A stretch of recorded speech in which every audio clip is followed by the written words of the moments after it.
Good morning once again. We praise God for this opportunity that we tackle the message that we're going to discuss for this morning in the book of Jesus' Name Above All Names, devotional, entitled Divine Voice. Ano po ba itong banal na boses? It's January 20. Nakikita din po yan sa The Desire of Ages, page 212 and 213. According for John 1 verse 11, He came to His own, and His own did not receive Him. Sa key text pa lang, nagpapakita na po ito na si Kristo ay pumarito para sa kanyang mga tagasunod.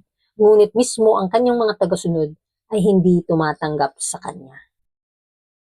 Jesus came by the authority of God, bearing His image, fulfilling His word, and seeking His glory. Yet He was not accepted by the leaders in Israel. But when others should come, assuming the character of Christ, but actuated by their own will and seeking their own glory, they would be received. And why? Because he who is seeking his own glory appeals to the desire for self-exaltation in others. To such appeals, the Jews could respond. They would receive the false teacher because he flattered their pride by sanctioning their cherished opinions and traditions. But the teaching of Christ did not coincide with their ideas. It was spiritual and demanded the sacrifice of itself. Therefore, they would not receive it. They were not acquainted with God, and to them, His voice through Christ was the voice of a stranger. So dito sa ating pag-aaral, si Kristo ay naparito sa lupa na nagbigay ng karunungan, kaalaman, at nagdala ng imahe ng Ama, ng Diyos mismo dito sa mundo para matupad ang kanyang pangako, ang kanyang mga salita, at naghahanap ng kaluwalhatian ng kanyang Ama. At tinanggap ito ng mga leaders ng Israel. But ang iba ay hindi siya tinanggap. Nag-a-assume lang sila na may character sila ni Kristo, but by their own will and seeking their own glory. So, minsan nagiging tayo ito mga kapatid, we are professing na tinanggap natin si Kristo as our personal Savior, but in reality, by our own will, we are seeking our own glory. Ginagamit natin yung biyaya ng Panginoon para magpakita ng ating mga sariling kaluwalhatian. Kaya mga kapatid, hindi po ito katanggap-tanggap sa Panginoon. Kung tayo ay nagbabahagi ng kanyang mga salita, we need to surrender ourselves to God, mga kapatid, para maging success po na madala po natin ang mga kaluluwa kay Kristo. At bakit kaya ito yung nangyayari?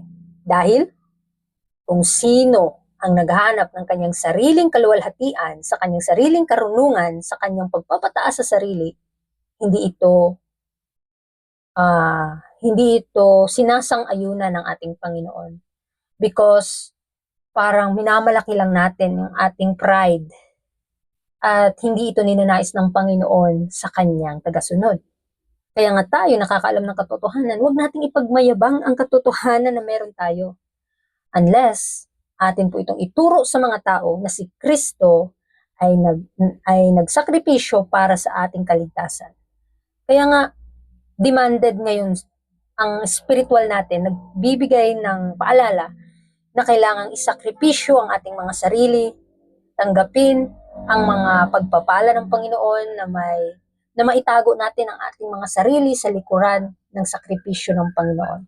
Kaya po hindi naitanggap ng mga Israel, ng bayan ng Diyos, si Kristo dahil hindi nila nakita yung kanilang pangangailangan sa tagasunod o hindi sila nangangailangan ng tagapagligtas.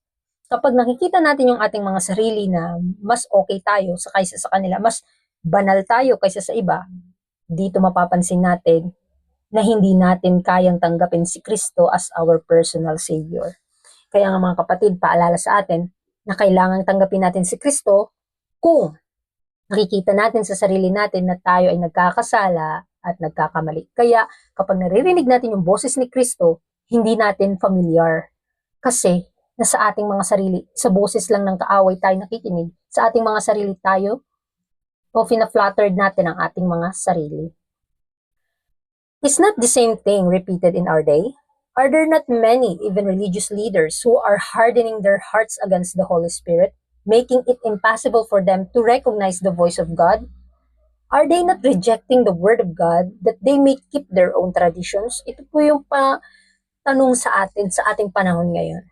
Napakadaming mga nakakaalam ng katotohanan, even among who profess, even religious leaders, na nagmamatigas sa kanilang mga puso laban sa banal na espiritu, na hindi nila pinapakumbaba ang kanilang mga sarili. Mga kapatid, kahit sa ating mga sarili, napaka-imposible na marinig natin ang boses ng Diyos kung nagmamataas tayo sa ating mga sarili. Kaya patuloy nating nire-reject ang salita ng Diyos kasi tayo mismo sa sarili natin, hindi natin tanggap ang salita ng Panginoon. At kung hindi natin tanggap, mahihirapan tayong koreksyonan ang ating mga pagkakamali, mga kapatid. Kaya wag tayong ganun, mga kapatid. Kailangan tayong maging teachable. Had ye believed Moses, said Jesus, ye would have believed me for the wrath of me. But if ye believe not his writings, how shall ye believe my words? It was Christ who had spoken to Israel through Moses. If they had listened to the divine voice that spoke through their great leader, they would have recognized in the teachings of Christ. Had they believed Moses, they would have believed him of whom Moses wrote. So si Kristo nagpapakita na kung naniniwala kayo sa salita ni Moses, naniniwala kayo sa akin.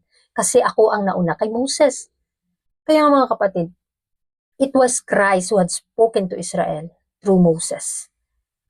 At dahil nga sa hindi nakinig ang mga Israelites kay Kristo, maraming mga nangyari sa kanilang hindi maganda. Kaya nga kailangan ma-recognize natin ang turo ni Kristo, kung ano ang katotohanan, ano yung kasinungalingan. At makilala nawa natin ang bulong ng Panginoon through His Holy Spirit na mag-convert sa atin, sa katotohanan, sa kabanalan, para atin pong malakaran ang katotohanan ito. Not by might, nor by power, but the Spirit. Jesus knew that the priests and rabbis were determined to take His life. Yet He clearly explained to them His unity with the Father and His relation to the world. They saw that their opposition to Him was without excuse. Yet their murderous hatred was not quenched. Fear seized them as they witnessed the convincing power that attended His ministry, but they resisted His appeals and locked themselves in darkness. Nakakaalam ang si Kristo sa bawat puso ng mga priests and rabbis. At magpapakita dito o ibinabahagi ng ating Panginoong Hesus ang kanyang buhay bilang nagsisimbolo na siya'y kaugnay ng ating Ama sa langit. At ang kanyang pakikipag-ugnayan din sa mga tao dito ng mga makasalanan. They saw that their opposition to Him was without excuse.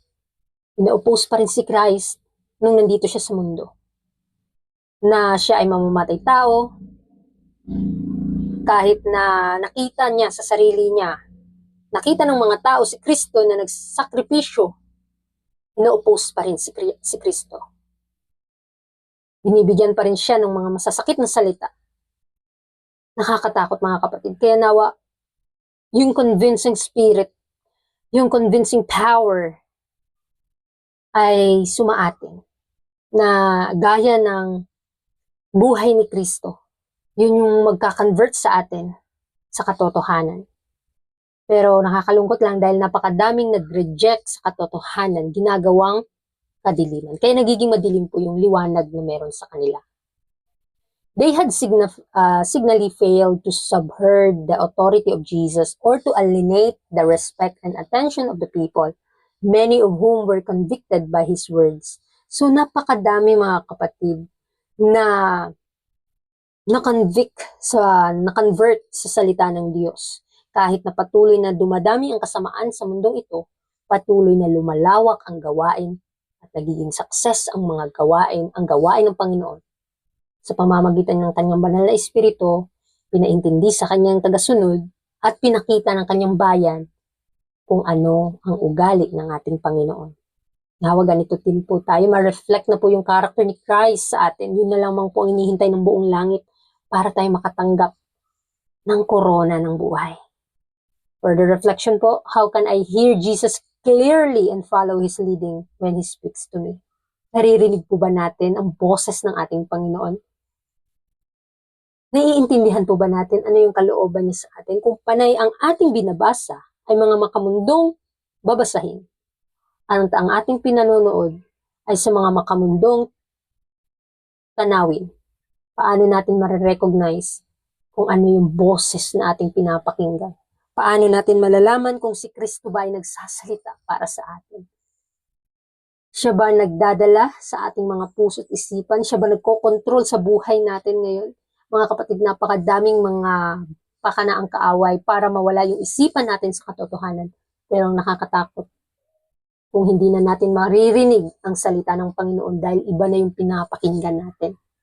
Praying, hoping na tulungan tayo ng Panginoon na ma-overcome yung ating kahinaan at pakinggan ang kanyang bulong na tayo ay gumawa sa kanyang kalooban. Kaya sa atong pag-aaral ngayon, nawa pakinggan po natin ang salita ng Panginoon, yung paliwanag niya sa atin, yung babala niya sa atin, upang tayo ay mapabanal sa kanyang harapan. Kaya purihin ang Panginoon sa umagang ito. God bless.